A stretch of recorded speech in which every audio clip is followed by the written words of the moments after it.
개인적으로 저는 군사력이 대등한 상대와 싸우는 것을 그다지 선호하지 않아요. 그럼에도 지금 고려를 침공하는 이유는 단 하나죠. 고려가 제국령이라서 그렇습니다. 다만 이상하게도 고려를 상대로는 공장령 정복 이상의 명분으로 전쟁을 선포할 수 없는데요. 즉 고려를 완전히 정복하려면 고려에 속한 공장령들을 하나하나 일일이 정복해야 한다는 겁니다. 그래서 결론은 하나입니다. 기요모리가 살아있는 동안 백제라도 부흥시키려면 최대한 많이 그리고 가능한 한 빨리 고려를 침공해야 해요. 그리고 지금 첫 번째 전쟁이 시작됩니다. 그런데 한창 전쟁을 준비하던 와중 반가운 보고가 하나 들어옵니다. 다름 아닌 고시라카와 법황에 대한 모략이 준비를 마쳤다는 소식이죠.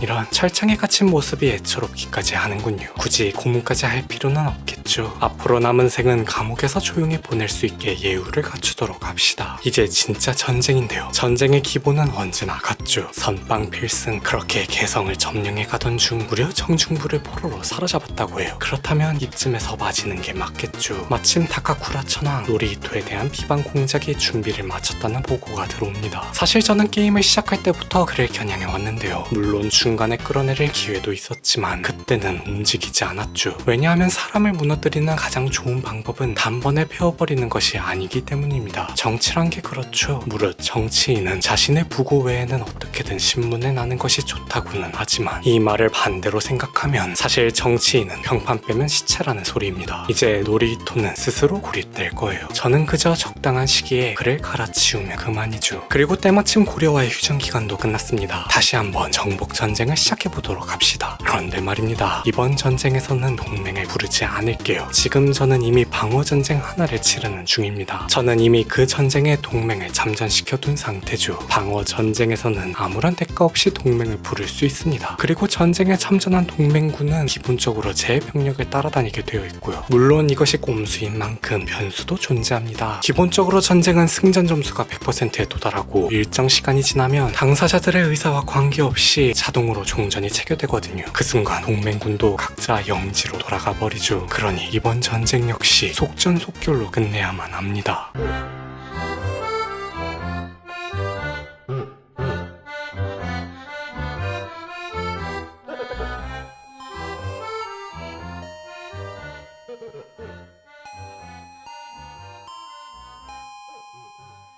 5년 만에 성사된 제2차 고려-일본 전쟁. 이번에는 다릅니다. 공성 무기를 대거 증원했으니까요. 따라서 전투가 아닌 공성을 위주로 진행해보죠. 그런데 말입니다. 본격적인 공략에 앞서 중요한 팁 하나 얘기하고 넘어갈게요. 지난 영상에서 여울 개척자 기억하시죠? 불이익 없이 도하가 가능했던 그 특성 말입니다. 육지에서도 이와 비슷한 특성이 존재하는데요. 그게 바로 강탈자죠. 크킹에서는 보시는 바와 같이 적 영토를 가로지를 때 빨간 해골 구간에서 병력 손실이 발생하게 되어 있습니다. 이는 적대 영지 소모라 하여 적의 영토에서 군대가 보급 부족으로 인해 병력을 잃는 현상을 이렇게 구현한 건데요. 보통은 가까운 곳부터 차근차근 점령하면 해결됩니다. 하지만 그렇게 하면 재밌으려고 하는 게임이 굉장히 지루하고 현학적이게 되죠. 이럴 때 필요한 게 바로 강탈자인 겁니다. 강탈자 특성을 지닌 지휘관을 쓰면 손실을 무려 75%나 줄여주거든요. 10,000명의 손실이 예상될 때 무려 7,500명이나 아낄 수 있게 되는 거죠. 핵심은 단 하나. 여울 개척자와 마찬가지로 지나가는 그 순간만 유지하면 된다는 것. 정말 획기적이지 않나요? 여러분도 플레이하실 때 꼭 참고하시길 바랍니다. 그리고 이건 의도하지 않았지만 얼결에 농노봉기가 일어나면서 열도의 모든 군대를 끌어올 수 있는 상황이 만들어졌죠. 덕분에 전쟁 초반 고려군이 한번 붙어볼 듯 움직이더니 제 지원군을 보자마자 그대로 도주. AI가 나름 현명하네요. 왜냐하면 방어전쟁 특성상 지원군은 전투는 도와줘도 공성은 도와주지 않거든요. 그저 치어리더처럼 옆에서 멀뚱멀뚱 구경할 뿐 아무런 도움을 주지 않죠. 그 덕에 제가 조금 곤란해졌습니다. 정면전을 포기한 고려군이 그 길로 개성을 공략하기 시작하는 게 아니겠어요?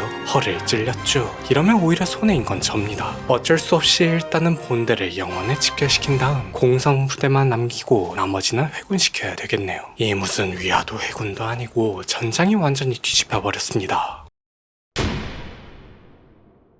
잠깐 여기서 중요한 설정 하나 짚고 가겠습니다. 학습 인생과는 세 갈래 중 개인 위생을 먼저 찍어주도록 할게요. 솔직히 뭘 찍든 개인 취향이긴 하죠. 어차피 온전한 신체를 얻으려면 어느 쪽이든 전부 다 찍어야 하거든요. 그럼에도 저는 강철 체력이 건강에 막대한 이익을 제공하기 때문에 먼저 찍어주는 것을 선호합니다. 확실히 공성 무기를 증언하길 잘한 듯 싶죠. 공성 무기가 붙으니 공성 단계가 내려간 게 눈에 띄네요. 그런데 이때 우려했던 일이 벌어지고 맙니다. 하필이면 농로분기가 자동으로 끝나버려 지원군을 합세시킬 수도 없게 되어버렸죠. 그나마 다행인 건 저들이 우리 영지에서 병력을 그것도 셋으로 나눠 공성을 진행 중이라는 점입니다. 부디 제가 도착하기 전까지 그대로 가만히 있기를 바라야겠군요. 그리고 제 바람대로 개성을 빠져나가려던 고려군을 정확히 그 순간에 붙잡았습니다. 도망치는 와중에 잡힌 만큼 저들은 합류까지 늦어졌죠. 아무리 전체 군사력이 비슷할지라도 결과는 이미 정해져 있었어요. 우리는 200명을 잃었고 저들은 절반 가까이 전장에 쓰러졌습니다. 이대로 후퇴하는 적을 끝까지 추격하도록 하죠. 그때 북쪽에서도 반가운 소식이 들어왔는데요. 수도 점령에 성공한 겁니다. 여기에 무려 고려 옥새를 입수했다죠.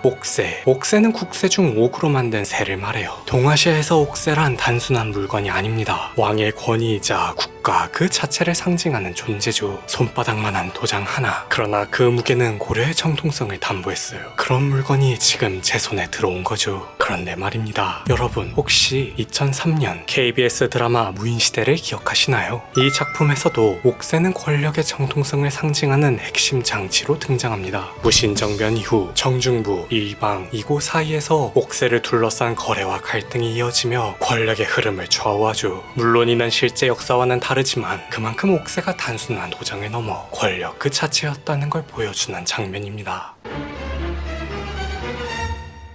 옥새까지 빼앗긴 지금 고려에게 남은 건 과연 무엇일까요? 그저 독이 잔뜩 올라 제 공성부대를 향해 돌진해올 뿐입니다. 어림도 없죠. 바로 막아주도록 할게요. 앞서 그렇게 당해놓고 여전히 부대를 나눠서 운영하는 게 안타까울 정도네요. 원래 맞으면서 배우는 게 맞기는 하죠. 이번 전투도 가볍게 승리를 거머쥡니다. 그리고 새로운 가문 유산이 열렸는데요. 드디어 설계된 가게를 찍을 차례죠. 설계된 가게는 가문 구성원에게 강력한 선천적 유전 특성이 더 자주 나타나도록 만드는 핵심 유산입니다. 쉽게 말해 혈통 설계. 좋은 유전자는 더 자주, 더 확실하게 물려주는 시스템이죠. 물론 지능 계열, 매력 계열, 힘 계열, 다산, 거인, 난쟁이, 백색증, 비늘 덮인 등등 이걸 전부 주는 건 아니고요. 이 중에서 딱 하나만 취사 선택해야 하죠. 그런데 말입니다. 기량을 올려주는 거인과 기본 공포를 제공하는 백색증은 그렇다 쳐도 수태력을 떨어뜨리는 비늘 덮인과 기량과 매력 의견까지 떨어뜨리는 난쟁이는 솔직히 페널티가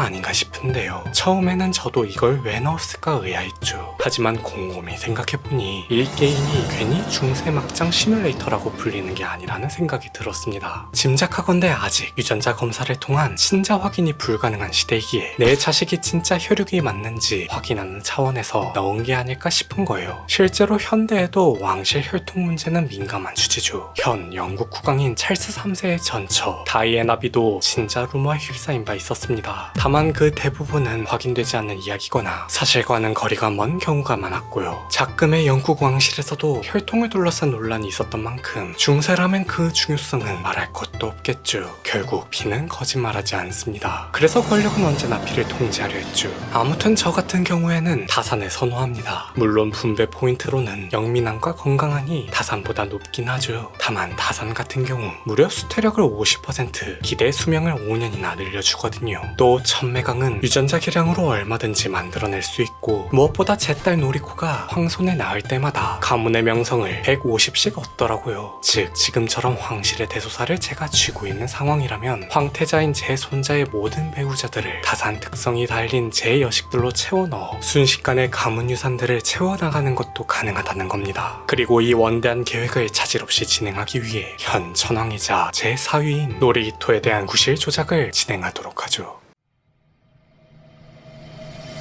이후 고려와의 전쟁은 허무할 정도로 쉽게 끝나버립니다. 이 정도면 고려는 더 이상 제 적수가 되지 못하겠군요. 계속해서 북벌이나 진행하도록 하죠. 그런데 말입니다. 이렇게 쉬지 않고 전쟁을 했음에도 불구하고 아직도 막부 공표 조건을 채우지 못했는데요. 이 속도로는 과연 죽기 전에 달성할 수 있을지조차 의문입니다. 다소 무리를 해서라도 저에 대한 전설을 만들어야 할 것 같아요. 전설은 전통성과 마찬가지로 망자의 전설에서 추가된 시스템이죠. 한 인물이 이룬 중요한 목적이 있을 때 이것이 남들에게 알려져 하나의 이야기가 되는 과정을 구현한 것으로 제가 지금 당장 만들 수 있는 전설은 천태종 성지의 수호자입니다. 썩 마음에 드는 전설은 아니지만 보시는 바와 같이 전설을 신화 단계로 완성시킬 경우 정통성을 획득할 수 있을 뿐만 아니라 대규모 성전 명분을 준다고 하네요. 크킹에서 대성전은 종교 수장이 선포하는 초대형 전쟁입니다. 왕국 단위 이상의 영토를 한 번에 뒤집을 수 있는 사실상 게임 판도를 바꾸는 치트키죠. 이건 저에게 꼭 필요한 거예요. 크킹을 한 번이라도 해보신 분들이라면 아실 겁니다. 성전, 그것도 대성전의 소중함에 말이에요. 당장 고려만 해도 왕 자기가 없어서 공장령을 하나하나 뺏고 있는 실정이죠. 하지만 이 명분만 있다면 송나라나 금나라 등 왕 자기를 여럿 갖고 있는 다른 제국들을 상대로 사용할 때 손쉽게 그들의 땅을 쟁취할 수 있습니다. 규모가 큰 만큼 발동 조건 역시 까다로운데요. 조건은 세 가지입니다. 종교 원리에 무장 순례 여행, 투쟁과 복종, 전쟁 광중 하나 이상 보유해야 하고 열성은 최소 75% 이상, 그리고 한 번 치르고 나면 30년은 기다려야 합니다. 지난 모가르 헝가리 편에서 봤듯이 제가 가톨릭 성지 중 두 곳이나 점령했음에도 불구하고 열성이 모자라 대성전을 치르지 못했던 게 바로 이러한 이유 때문이었죠. 그리고 지금 그 전설을 신화 단계로 완성시킬 경우 단 한 번 제가 원하는 그 순간 판 전체를 뒤집을 수 있는 겁니다. 그게 대성전의 묘미죠.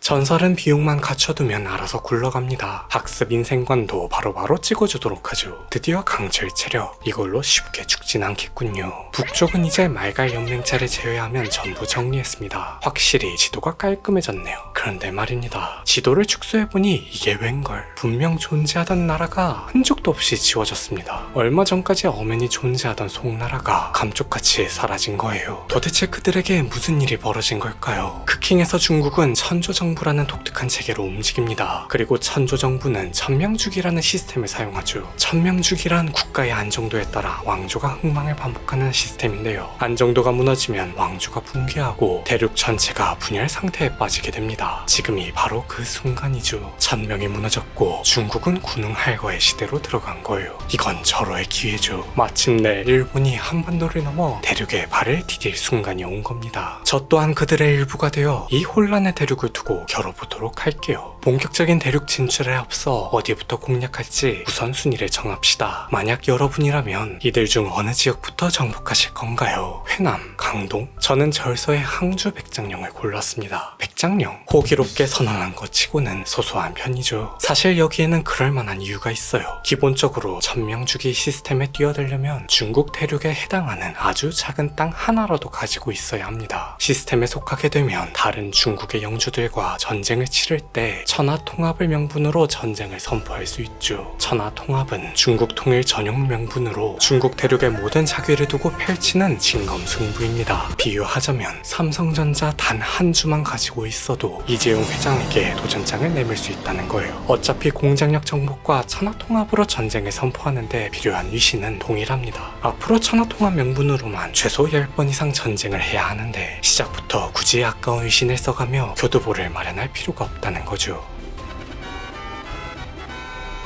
그런데 말입니다. 이 중요한 전쟁을 준비하는 와중에 미나모토 요리토모, 제 유일한 라이벌이 저를 향해 칼을 들었네요.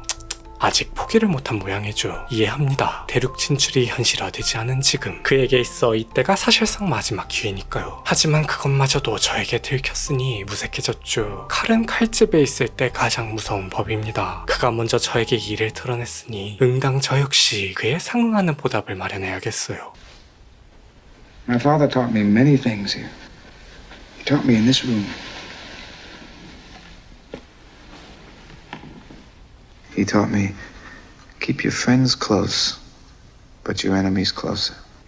제가 가장 좋아하는 영화 대부에 등장하는 명대사죠. 저는 절대 그를 놓아주지 않을 겁니다. 그가 제 성공을 가장 고통스러워하는 만큼 반대로 제 칼이 되어 직접 자신의 손으로 끝까지 그 성공에 일조할 수 있게 해주죠. 그리고 노리히토에 대한 구실 조작도 준비가 끝났다고 합니다. 이 자작극에는 일본 특유의 문화가 깔려 있습니다. 바로 메이와쿠, 타인에게 폐를 끼치지 않는 문화죠. 어려서부터 그토록 남에게 폐를 끼치지 말라고 교육을 받으며 살아오는 이들인데 하물며 생명의 은인이라면 그 의미는 더 커질 수밖에 없을 텐데요. 자작극이면 어떻습니까? 그가 저를 어떻게 생각하게 만드느냐가 더 중요하죠. 마침 제 손자이자 황태자인 토키토가 12살이 되었다고 하는군요. 4년 뒤면 그도 어엿한 청년이 됩니다. 슬슬 결혼을 준비해도 좋을 듯 싶네요. 중세 왕실에서 혼인은 사랑이 아닌 전략입니다. 우연찮게도 저에게는 8살 난 증손녀가 있죠. 4살 차이는 궁합도 안 본다고 하는데 아주 좋네요. 둘을 맺어주도록 합시다. 항주 정복도 손쉽게 끝났죠. 좌측 하단에 보시는 바와 같이 드디어 저도 왕조 주기의 참가자가 되었어요. 이제 진정한 영웅 호걸들의 시간입니다. 금나라를 정벌하여 누가 중국 대륙의 진정한 주인인지 겨뤄보도록 하죠. 제5화 일본 여진 정벌. 다음 영상도 놓치지 않도록 구독과 알림 설정 잊지 마시고 좋아요와 하입은 영상을 제작할 때 정말 큰 힘이 됩니다. 한 번씩 꼭 눌러주세요. 유튜브 멤버십도 많은 사랑과 관심 부탁드리며 오늘 영상은 여기서 마무리하겠습니다.